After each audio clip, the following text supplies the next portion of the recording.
Our horticulture professor, Dr. Alastair Finch, had a strict 10-second grace period rule for turning in assignments, which he would soon experience himself. Dr. Finch's policy dictated that any assignment submitted more than 10 seconds past the exact deadline would receive an automatic 0, no exceptions.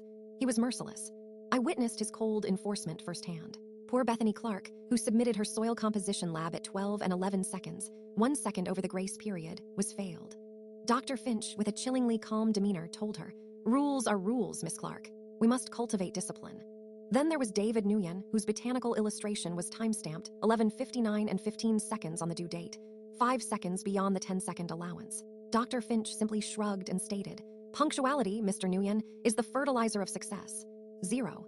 His rigid adherence to the rule blinded him to the human element. This was a classic case of cognitive rigidity, where an individual struggles to adjust their thinking in response to new information or changing circumstances.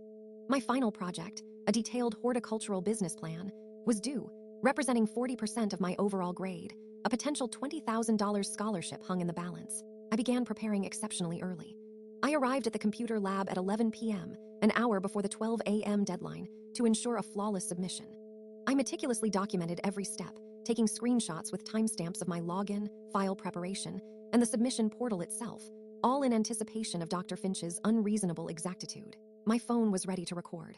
The clock ticked past 11:50 p.m., then 11:55 p.m. At 11:59 p.m., I hit submit. My time-stamped confirmation email arrived at 11:59 and 2 seconds. The clock continued its relentless march. 12 a.m., 12:05 a.m. Dr. Finch, usually a stickler for promptness, was nowhere to be seen. A collective unease settled over the remaining students. Where was he? Finally, at 12:15 a.m., Dr. Finch sauntered in, looking flustered.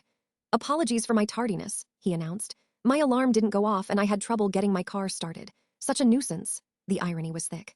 I calmly approached him, my phone recording, and stated, "Dr. Finch, according to your own syllabus, page 3, section B, all submissions and attendance after the appointed time, accounting for a 10-second grace period, will result in punitive action." My classmates, with their phones out, began recording too.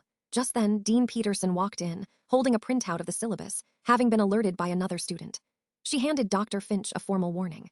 "Dr. Finch," she stated, her voice firm, "your tardiness of 15 minutes, far exceeding your own 10-second grace period, will be reflected in your annual review, and a mandatory attendance policy will be implemented for all your classes." This was an example of poetic justice, where the perpetrator of an injustice experiences the same or similar negative consequences due to their own actions.